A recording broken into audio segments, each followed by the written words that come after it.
Jack Ralte Studio tangin in zawain chibai kan bu ka cheu tu tumatan chuan lo sang liana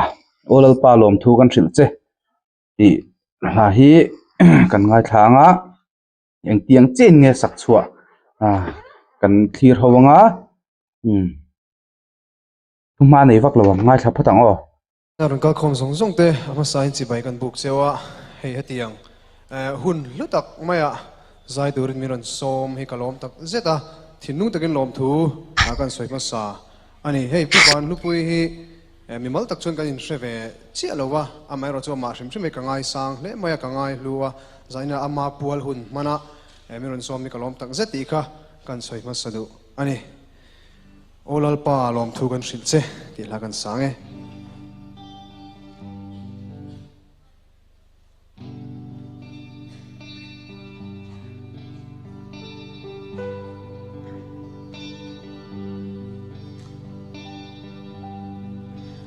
olal pa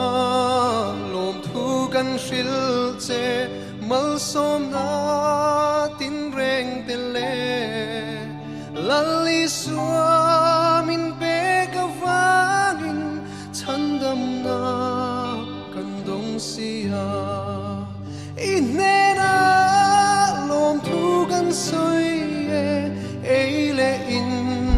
silfen te le Borua thiang ling ni eng rua sur mal som na tin reng ten ne it hil siam rim moi ka hriat le rong chi sang moi ka mu te mi hring siam chua thil lu song hi mal som na min pe kan ni mang ana min tran pui turin ti thei lo min ti sak tu kal sual na la ka min veng tu ko ran ho min siam saka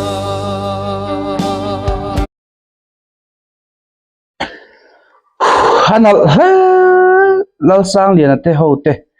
an special na em ne ka hret chu otham fia si phone nal box si an han nei te social na lai tur hi awang ani tin a hla hi lo thale kher kher bok nen he hla hi mi te la phua thiam zia hi o katia a hrut kim maya he tiang em a tha tin nge hinunga lom na min petu pathian hne na lom na min petu tak tak aron puan chuana eng kim ma hian lom tur lo ni zia nge mal som ruate mi hring siam thil hlu zong zong po hi amal som na min pe ka ni zia te apuang chuaka he engtin nge ka soyang a hlani na tak tak ang hi asa chuak katia keima chuanin chuwang chuanin asa tha thlo ta tin arawa sa chuak hei kalo ngai thak veng venga dam veng theina lom veng theina keima ania kha achunga khana hla chunga khan kan va cheng min hruai lut thei ang kha ania angai thla ka nuam social tur ka hresho ka hreshi lo social ka tum lo social chi pon ni lowa kan social phak pon ni lowa hengi an zai thiam wanga hei chen thleng ton nia mo chuwain kan social kha ke ni ve mai na kan lo social kha ti tur ani lo hrimhrima an smarta mi pa dik takan nia hi anin cheina thlengin social tur kha eng ma om lo an smart thar mai ni mo social ngai chi chu ma se midang ania ka soi ani chu social tur eng man om lo tun din huna chuan an kumala tlem ain lar te hian zawa zo tan ro hluan tling tak zet ani eng po ni se kan ngai thalenga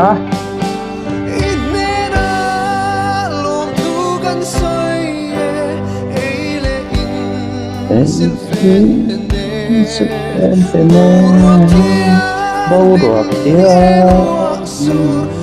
rua sur mal som na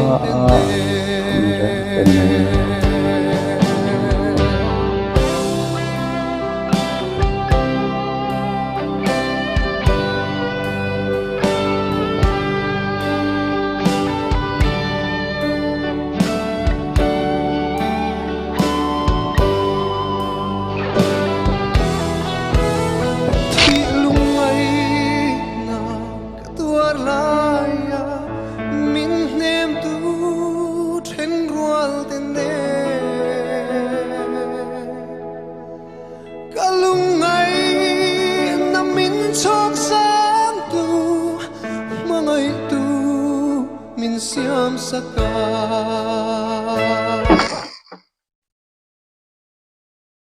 mi lo thiam lok ru khatlai thi lung ngai na ka ngai thanon lo thei lo e mi lo thiam te u khatilai tak khachu enge mani lo ton to thil te ni ve wang yanin ta thin lunga thoknal tuka keima soi fiat thiam lowa ani na tak taka chuanin i inhriat thiam ka ngai tutum hela kher hi chu soi vak po ka tum lo khami a hla thu te a sak dan te engkima khan soi sel tur engma om lowa in asatu athiam em pi alama a hla tha em boka musician an tha fakna tur hlir an professional zia in mu fia tir non on a chu mai ba ka keima hi he hla chunga hen min hruai lu tla tawang henin soi viau dan tur ka helo chuwang uluk taka ngai thak veng hi keima chuanin ka du ber ani hria a to pa te du le soi turom ni le kan soi chhun zom chau don nia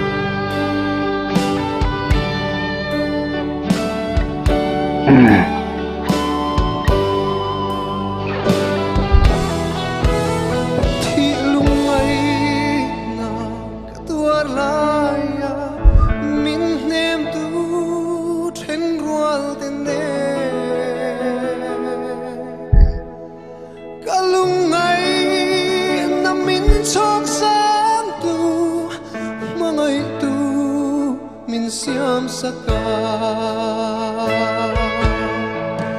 o lalpa lom thu kan shil che be sei na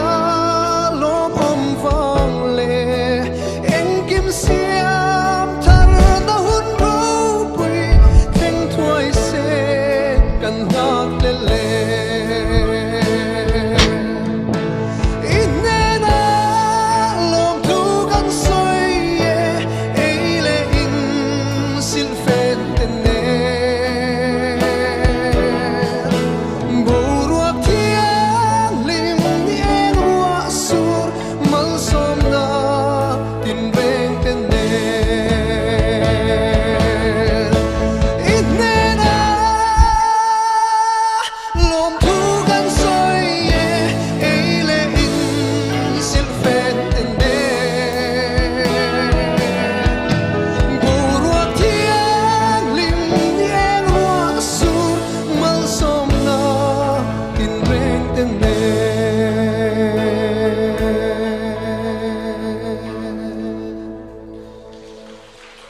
paru